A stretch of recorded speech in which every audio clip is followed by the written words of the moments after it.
Hola de nuevo a todos, con ustedes su amigo Juca. Trayéndoles unas leyendas de terror de mi país Bolivia, den su opinión y díganme qué creen ustedes. Un saludo y comencemos.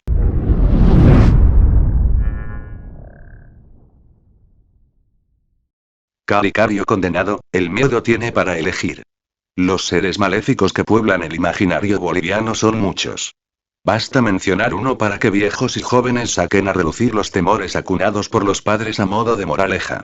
La oscuridad de la noche, mejor si llueve, es propicia para que los abuelos desempolven a los personajes de horror nacidos en Bolivia. El origen de muchos trasciende generaciones. Se pierde en el mundo prehispánico o se moraliza con lo católico. Las entidades maléficas, como las llama el investigador Milton Eizaguirre, del Museo Nacional de Etnografía y Folclore, no son malos en el mundo andino. Son los habitantes del Mancapacha, el mundo de abajo, con cualidades duales. El catolicismo las despojó de su rostro benéfico ligándolas con lo diabólico. El tema se investigó poco, dice Eizaguirre. Él recogió datos que dan pauta del complejo mundo de esos seres que asustan aquí y allá y que, como observó este diario, son parte de una memoria colectiva.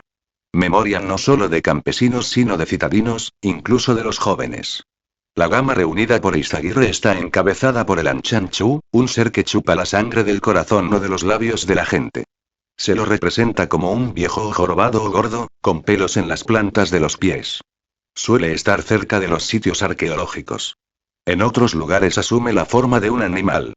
Como el caricario cariciri que saca la grasa de las personas, tiene que ver con esos habitantes del Mancapacha que se roban el alma o ajayú. En el campo, se cree que la gente tiene hasta 10 almas, otros dicen que las mujeres tienen 7 y los varones 3. Siendo tantas son robables, hasta que se llega a la última y entonces hay muerte. También están los japiñoños o especie de duendes disfrazados de mujeres bellas para seducir a los hombres. Estas tienen relación con las sirenas o yayaguas que suelen perseguir a los cusillos, símbolos de la fertilidad, para seducirlos. Si los atrapan, los matan, dicen las creencias y mitos. Muy frecuentes, en otra categoría de espanto, son las cabezas volantes. Pertenecen a gente asesinada. Por la noche buscan de sus victimarios y muerden. Si el día las sorprende, se esconden en el cuerpo de los animales. La siguiente es una relación recogida de vecinos del país. Lari Lari. Un zapateo en los techos y un rugido extraño alertan a la gente sobre la presencia del Lari Lari. Si nadie se manifiesta, el bicho, que se describe como un gato negro de espantoso rostro, entra en la casa buscando a un bebé solo o a un enfermo. De su maldad se sabe porque en el cuerpo sin vida de la víctima hay huellas de latigazos, golpea con la cola y se dice que se robó el corazón. Los mineros lo ahuyentan detonando dinamita o petardos. Algunos le echan orines o carburo, pues el maléfico ser es muy sensible a los malos olores. En la casa de los mineros siempre hay una caja de cohetillos para estas emergencias. Y las madres no dejan solo al niño chico. Si no hay remedio, colocan en la cabecera de su cama un cuchillo, una tijera o un chicote.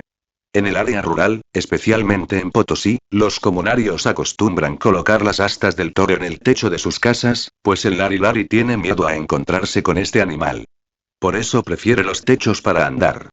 Cuentan que en el cantón Rancho Grande, de la provincia potosina de Subchichas, el personaje llegó en una noche oscura buscando a su víctima, un niño que no había sido bautizado. Al saltar de un techo a otro se incrustó en el cuerno de un toro tirado en un techo. Los comunarios, al escuchar los rugidos, salieron con palos y antorchas para matarlo, pero el Lari Lari empezó a llorar como un bebé. La dubitación de los campesinos fue aprovechada por el personaje para escapar. La comunidad optó entonces por colocar astas en todos los techos y, dicen, que desde esa vez el atacante no volvió. Cari Cari. El identikit de este personaje es difícil, pues las versiones sobre su aspecto son variadas y contradictorias.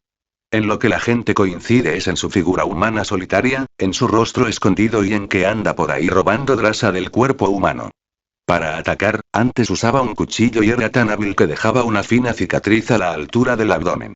La víctima caía enferma y, de no encontrarse el origen de su debilidad, llegaba a morir. Hoy se sigue temiendo al Cari Cari. Se afirma que trabaja en los minibuses, aprovechando a los trasnochados que se quedan dormidos. Con una jeringa extrae la preciada grasa.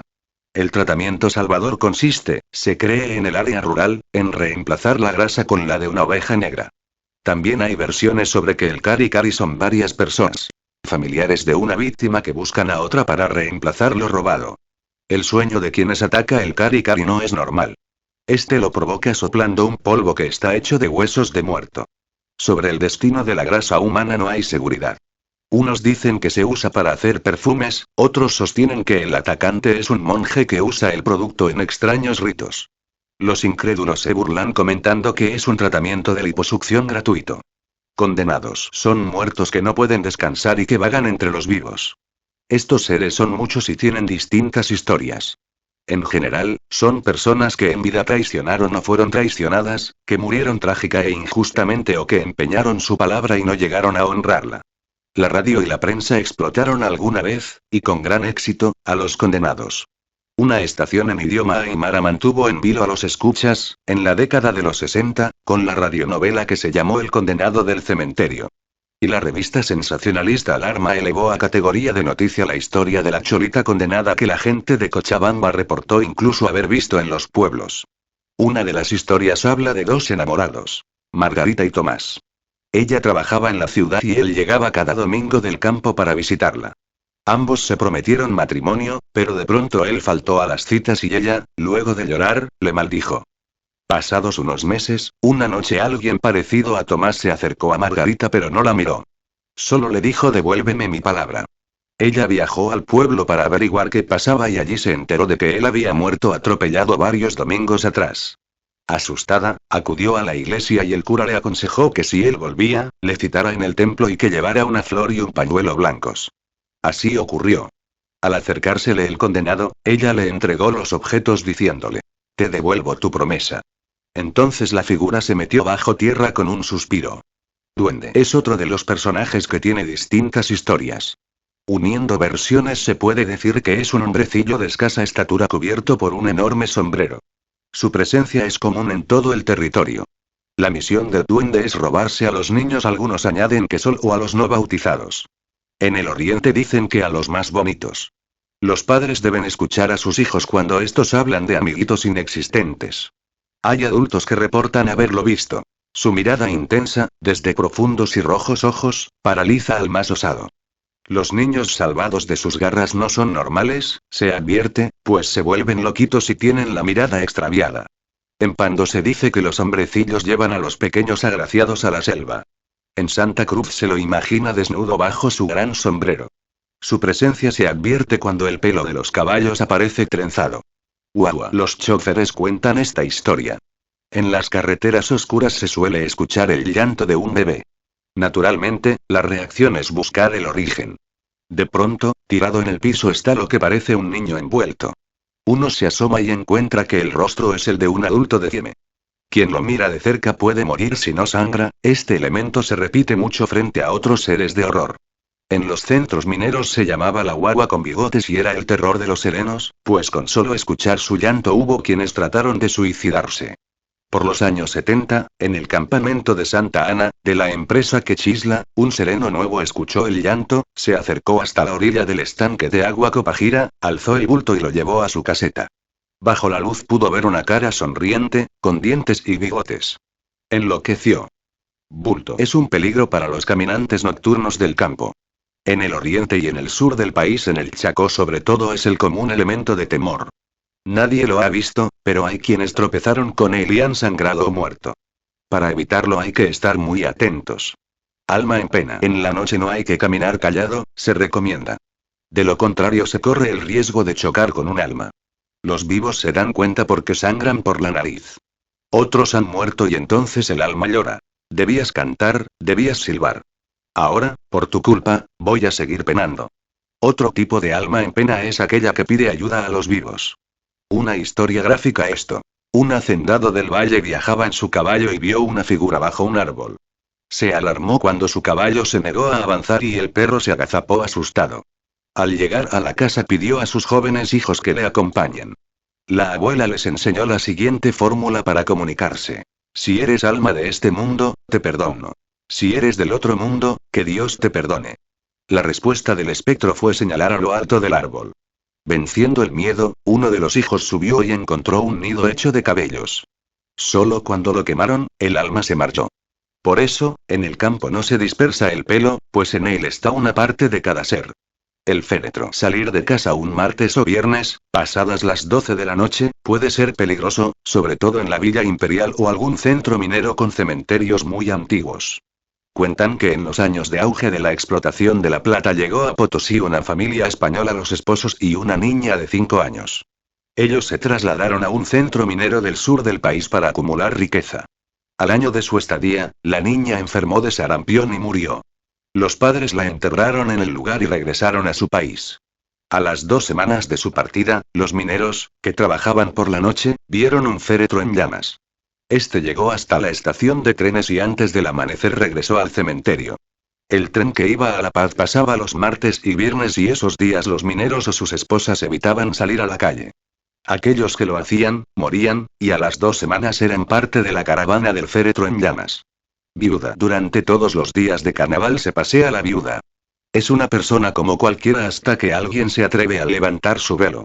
Detrás de la voz sensual, figura esbelta y el negro velo se encuentra la cara deforme y cadavérica. Dicen que en cada ebrio que haya busca al esposo infiel que la abandonó y murió con una amante. Se presenta por las noches en las fiestas y, luego de seducir a su víctima, la lleva a un paraje alejado y luego desaparece. A las pocas horas, el hombre es hallado bañado en sangre y, si no se llama su ánimo o ajayu y se quema la ropa que él vestía, muere. Minero perdido. Es un personaje de las minas estatales. Una de las versiones indica que ingresó al socavón sin ofrecer alcohol ni coca al tío.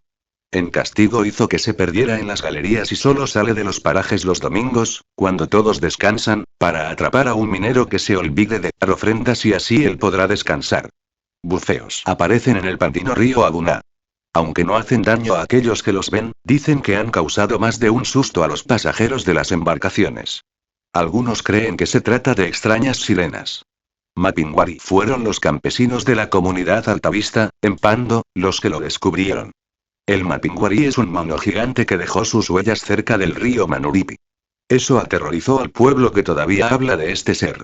Mapinguari es el terror de las selvas del oriente. Hasta la fecha nadie lo ha podido ver, pero su historia ha sido contada por quienes han resistido al silbido del Tunchi. Dicen que quien lo escucha se vuelve sordo, ciego o loco. El sonido que emite eriza y aterroriza. Este espíritu emite su silbido cualquier rato, principalmente en la noche y en la selva. En Santa Cruz se le conoce como el silbaco que cautiva, para mal, a quien le escucha. Cuculí se presenta como un pordiosero ante la puerta de una casa. Pide dinero o comida. Si no se le da, sopla y al poco tiempo, algún miembro de la familia cae enfermo. Para curarlo se usa coca, hay que llamar al ánimo. Esta creencia es de Potosí y Chuquisaca. El condenado, contada por Corina Ortega, migrante de Yayagua. El esposo de María, un hombre de vida disipada, había muerto, dejándola a ella y a sus hijos en la miseria. Ella lloraba y no iba a visitar la tumba que estaba lejos del campamento. Un día, los vecinos le dijeron que alguien parecido a su esposo, pero con la cabeza inclinada y la voz ronca, la buscaba. Ella se asustó y pidió consejo. Le dijeron que seguro él se había condenado. Por si acaso, le recomendaron que lleve siempre un espejo, un jabón y una sagraña, peine vegetal. Cierto día, cuando ella caminaba sola, sintió que la llamaban. Se dio vuelta y vio una figura que parecía su esposo. Comenzó a correr y él la seguía. Entonces arrojó el espejo y el condenado se perdió en un mar helado y ella escapó. Otro día, el jabón, que se convirtió en un pantano, la salvó. La tercera vez, la sagraña se volvió un bosque de espinas. El pobrecito condenado, hecho un desastre, persistió. Así que María acudió al cura y este le aconsejó que se rodee de niños, pues a ellos no se acerca un condenado, son angelitos. Así lo hizo ella. Pero, el hombre la buscó y de lejos le habló lastimeramente. No te voy a hacer daño, ven. Ella, muerta de miedo, aceptó y siguió al condenado hasta un rincón del patio. Él le señaló un punto donde ella comenzó a cavar. Encontró un cofre con dinero y joyas. Solo entonces el esposo cayó y se volvió polvo. Así, amigos míos, les traje estas leyendas de mi país. Investigaré más y les traeré más datos de estos seres, y otros más que aún rondan por las calles de toda Bolivia. Así que cuídense y descansen tranquilos, se despide de ustedes su amigo Juca, un abrazo y hasta la próxima.